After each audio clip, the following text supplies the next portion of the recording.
Last week I picked up this Nissan 240SX. It's a 1991 S13 and I drove all the way to Tennessee for it and drove it 8 hours back to Illinois without a problem. It was absolutely flawless.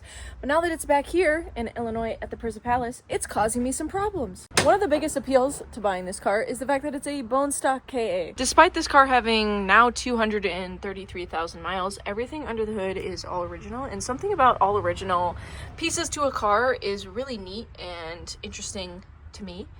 Oh my god, guys, if you haven't been keeping up with my Instagram stories, this is Mr. Corn Cat. He comes and visits us sometimes in the backyard, but I was actually recording and I saw him run across the driveway. He's very skittish. He doesn't ever come close to us, but I just told Mike this morning, I was like, oh my god, we haven't seen Mr. Corn Cat in probably 2 or 3 weeks or so. Oh my gosh, I always say that it's Smokes visiting us. I wish we could get him to come close to us and trust us, but I think he's just probably been a stray cat all his life. But I can't believe we got a corn cat sighting. Anyways, aside from Mr. Corn Cat, this car has 230,000 miles and this KA is tired. She's tired. She's like, please put me out of my misery every single time I drive her. And there's a couple issues that I've been knowing about the car and some issues that I found out while I was driving it 8 hours home. First issue that I'd really like to address is the fuel gauge. It seems like a very common issue with the S13s is that the fuel gauge either doesn't work or doesn't read correctly. And when I bought the car, I was under the impression that it did not work. It was only reading half. So I would just fill it up and hope that I would remember when I last filled it up. But as I was driving it in Tennessee, it started to go up a little bit more and it seemed like it was reading correctly, so I wondered if maybe it just needed to be driven and filled up or something like that.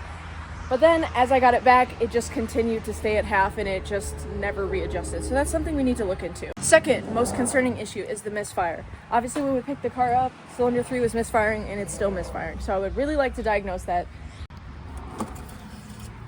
And the third issue, it's burning oil pretty bad. The previous owner did tell me that he recently did an oil change, but I don't really trust him, so I think we should change the oil again. Last but certainly not least is the car overheated yesterday while I was driving it. So it's been parked here ever since, so we probably need to do a water pump and a thermostat anyways, probably do a coolant flush. I don't know, honestly, this car just needs a refresh and then I think it'll be daily ready. So let's see how much we can get done today. Let's start with the easiest thing, which is an oil change. And now that my tools are organized, I can find exactly what I need. I believe the drain bolt is a 14. And let's get our ratchet. Mike also let me use an oil filter that he had sitting around because he needs to order some more in bulk. So thank you to him for this.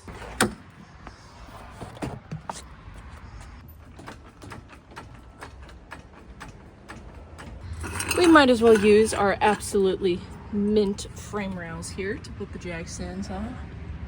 So nice. I love a good Southern car. Look at these pinch welds too. Never been jacked on before. Love it. Car is up in the air and here's what I noticed.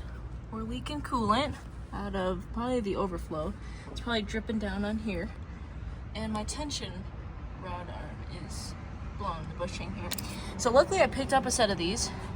Driver's side looks okay, but I know for sure we gotta replace this one. Oh, you know what? This is the driver's side. I think we should replace this as well. And maybe even this control arm because this ball joint is ripped as well. So we might as well just do this whole side exactly how we did the other side.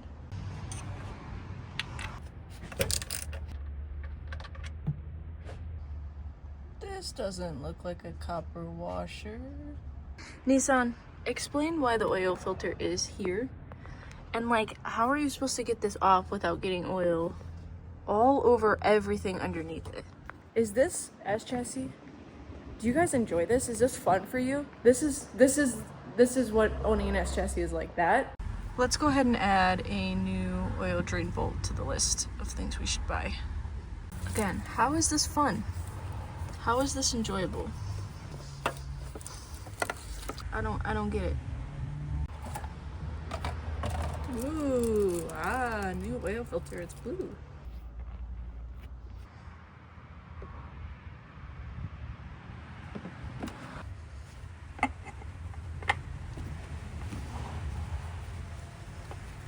This is my first time ever doing an oil change on a car that has like a side placement filter. And in comparison, my FC filter is, I think, on the back towards the firewall. Let me show you. I'm still in the process of unwrapping this car. What do you guys think about the white though? The front bumper and the hood looks pretty aggressive. Got the GTU fenders, the doors, got the over fenders unwrapped. The only thing I have left is the top of the rear bumper here, but the taillights have to come out in order to get that off.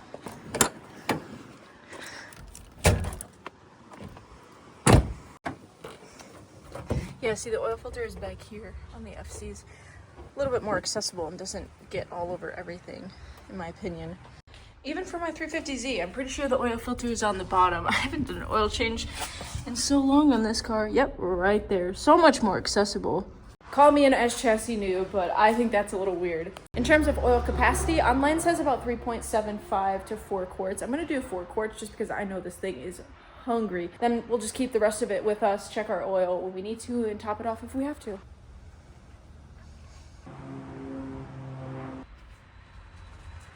When we picked this car up, I also noticed that the wiper fluid reservoir was leaking and that there is a hole in it.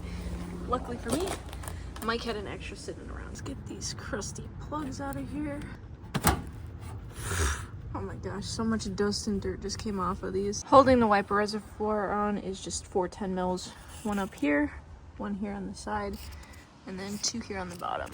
I figured it would be easier to reach the reservoir and get it back in if we took the battery out. And I'm also starting to see where he said that the only rust on the car was, which is under the battery tray. So we might as well just peel off the Band-Aid and see how bad it really is. Why is this battery so heavy? Ugh. Ew. Well, Band-Aid is peeled off. Oh god. Typical S13. Straight hole. Yeah, I was taking this bolt off and it was just like not even. There's a puddle of coolant. That is interesting because this is not leaking. It's definitely coming from here. Kind of wish I didn't take this Band-Aid off. Ew, it's like bacon.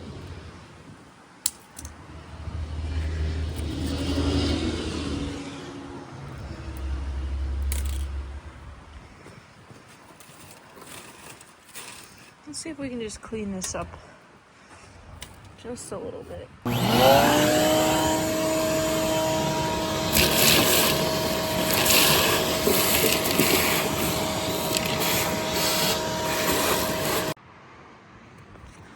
So much for a rust-free S chassis, huh? I think we could repair that though. Just a little disappointing, but whatever. I mostly noticed because this bracket that holds on the wiper fluid reservoir is just completely rusted through. But I should be able to pop this out now.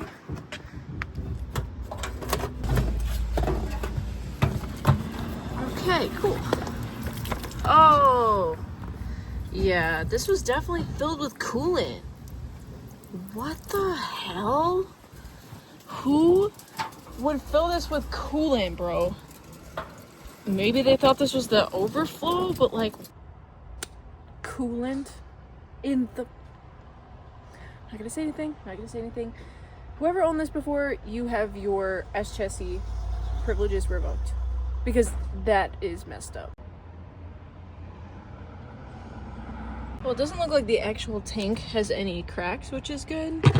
It does seem like this pump plug seal is the thing that is actually leaking.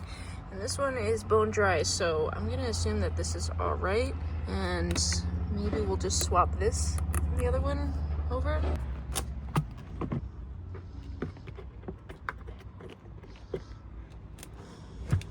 I would like to ensure that this is going to seal with this new plug in here. All right, doesn't look like it's leaking, so that's good. All right, it seals. Let's put some coolant back in here and put it back in the car. All right, I say we confirm how we did and move on. Ah, drink up, old girl. No more coolant. You got the proper fluids in here.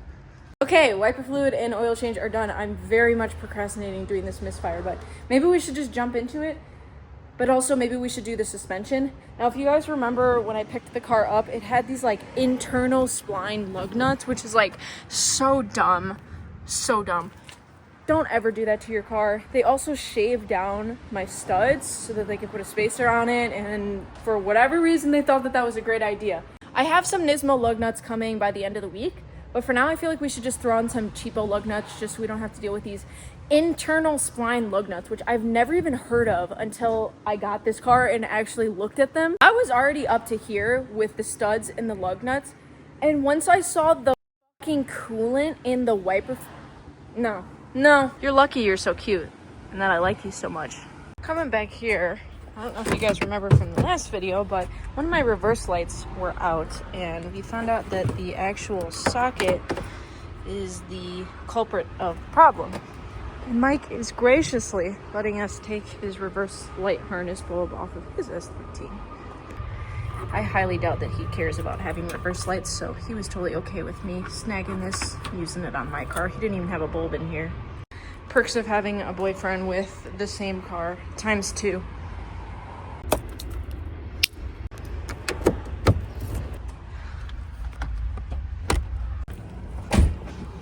Okay, and cool. We fixed that issue. We got reverse lights now.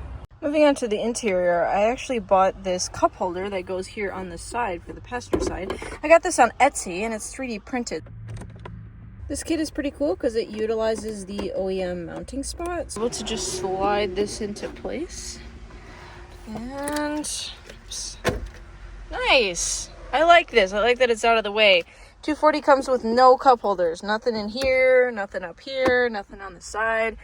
Okay, we got the wheel off, and now we're going to replace the lower control arm as well as the tension rod arm, because look at that.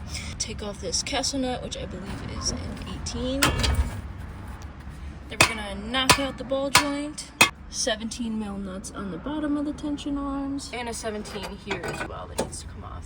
One more 17 over here, and the whole tension rod and lower control arm should all come out at once.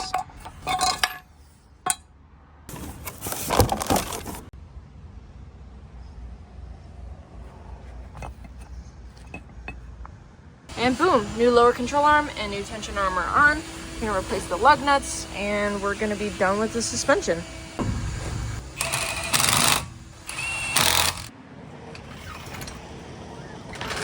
I truly hope that these lug nuts burn in a fiery pit of lava and never show their faces here again.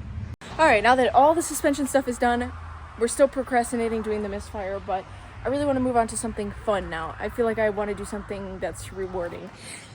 So I picked up a brand new center garnish, which is the piece that goes underneath the taillights. If you guys remember, this taillight was busted and we ended up replacing this with one from Cho. And we tried to bend this piece out as much as possible, but apparently these things are very easy to bend in the wrong way. So I ended up picking up this one on Facebook, and it was already black. I got this thing for $100. So let's go ahead and install it. I know it's just the little things on this car.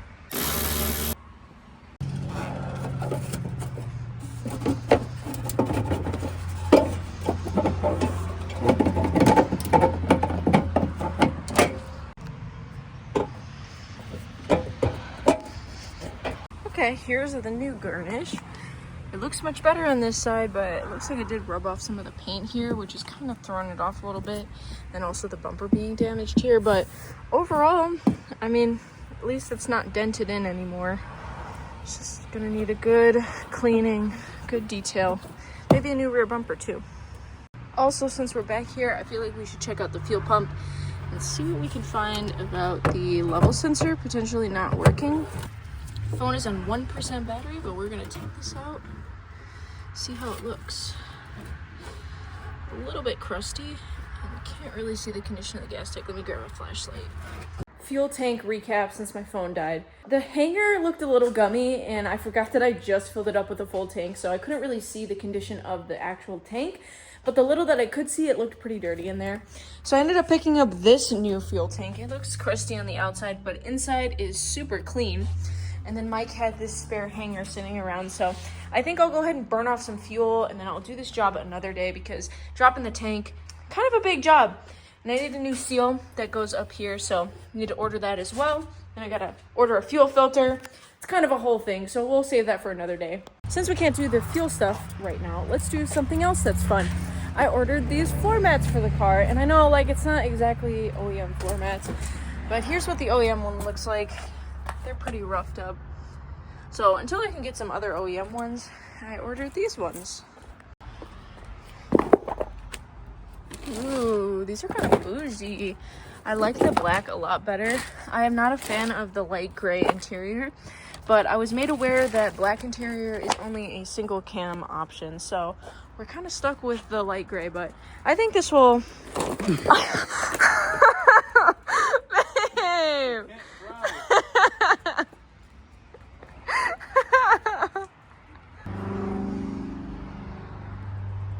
Ah! I like that a lot better. Sir, can't park there. This one has some stains on it. This looks so much cleaner. I don't even mind it with the contrast of the light gray anymore. I just feel like all the light gray was too basic. Mike wants to move the Skyline inside, so I feel like we should go on a test drive and test out the new floor mats, you know what I'm saying? See how they drive and whatnot. So we're gonna go for a very short test drive, but just to make sure that all suspension, everything feels good, so let's go.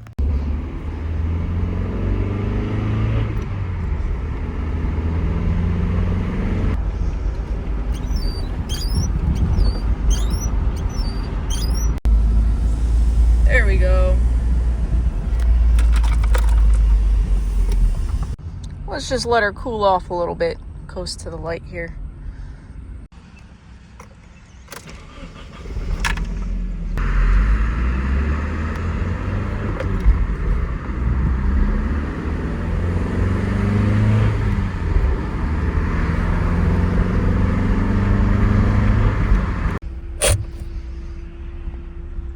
It's getting pretty warm pretty fast.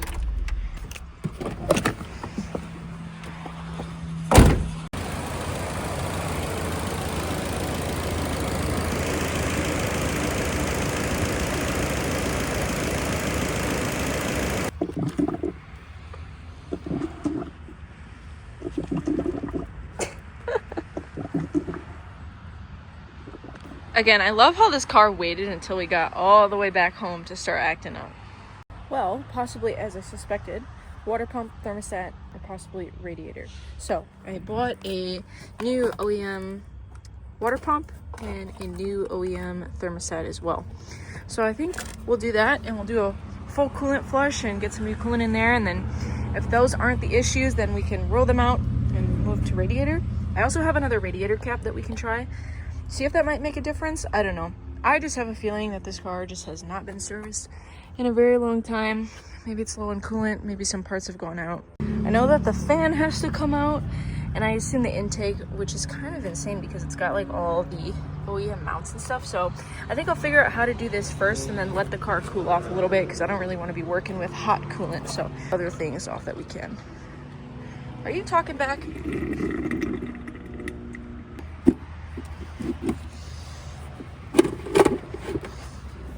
Wow, this air filter looks new. That's good to know. Progress update. We got the intake and the clutch fan off. So now we have access to the water pump, and I believe that the thermostat is right behind here. So now I'm going to see if I can empty the coolant without actually jacking the car up, which is kind of crazy because this does fit under here. I know this is not the most efficient way to do this, but that hose is pretty crusty. So I wedged a flathead in there, and I'm starting to drain some coolant.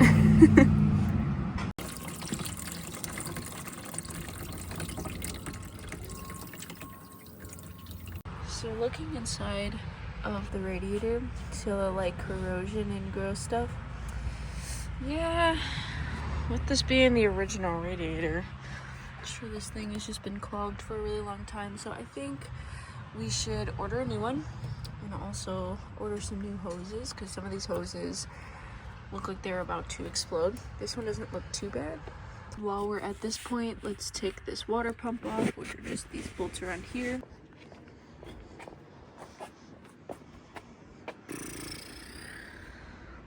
Definitely do.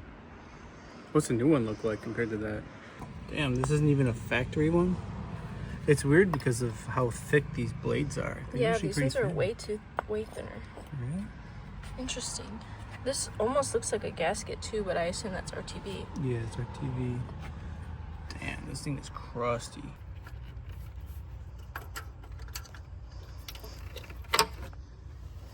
This the new one? No, the one I just took out. Oh, that's pretty good. Yeah, it doesn't look bad.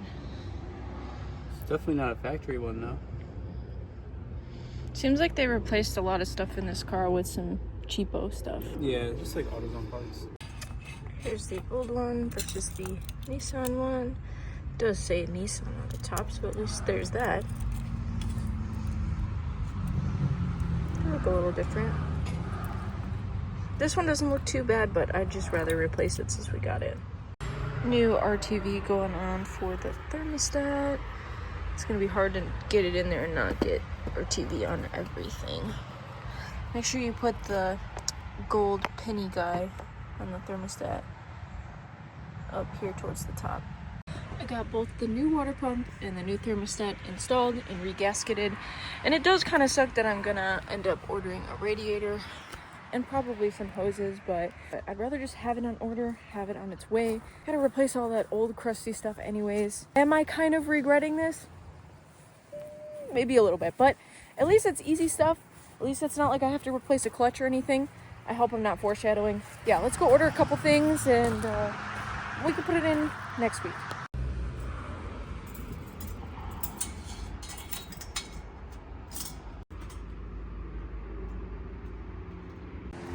Well, I'm slightly disappointed that we couldn't figure out the S13 all today, but I know that a radiator is something that's very important to a car. I had a feeling that it was probably very clogged and very old, so I know that the car is going to appreciate it a lot when the new radiator comes next week, so we'll finish up that install a little bit later.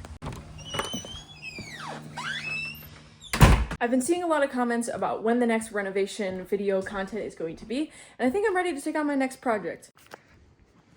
This is our living room, and it's kind of cobbled together of furniture that we had at my apartment and at Mike's house, but I'm ready to take it on and give it a new life. I hate this fixture. I hate this weird indent thing on the wall for the TV. I hate how the floors look, so I think that this is going to be the next project for sure. And here are some of my inspo pictures of styles and colors, so if you guys have any advice or anything that you'd like to see in our living room, leave a comment down below, because I do read all the comments. Haru, do you think we should go on a bike ride? Yes? I think that's a yes.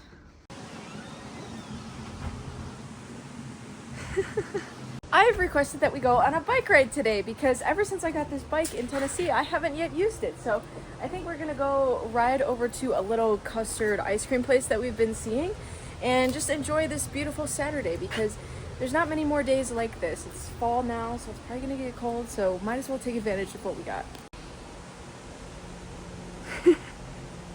He's so cute. I want to figure out a way to secure my cup with water somewhere on here. Maybe I'll just zip tie this to keep it there. Can you do your no hands trick on that? Or no feet?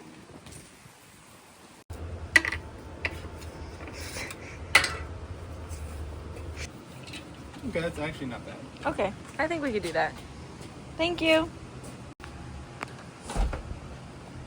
I even have a little thing for my phone. Just want to put it in here.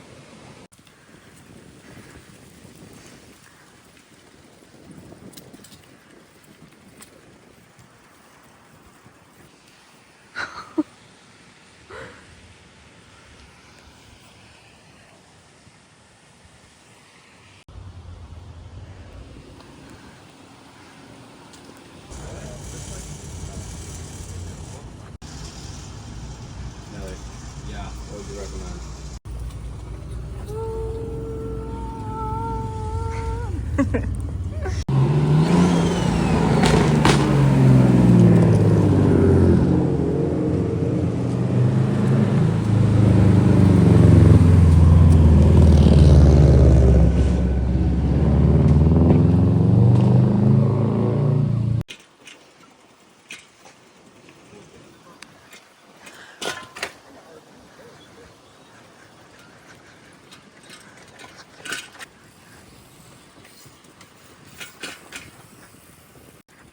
hold up.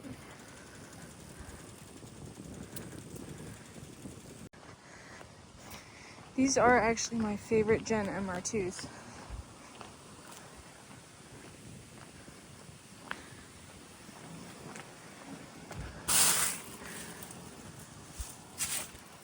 Looks like it's been sitting here for a long time though.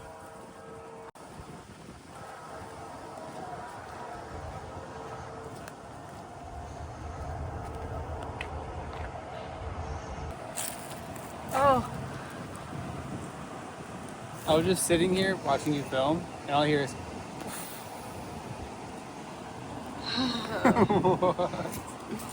So I looked at the back of the MR2. It does have a plate on it, and the sticker's from 2021.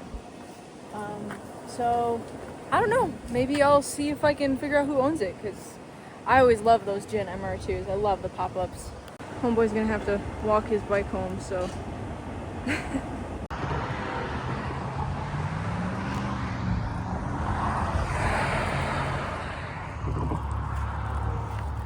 Well, Mike blew a tire, but we successfully made it all the way back home in one piece and got some ice cream. So hopefully you guys enjoyed this little adventure with us, and I'll see you in the next video. So bye guys.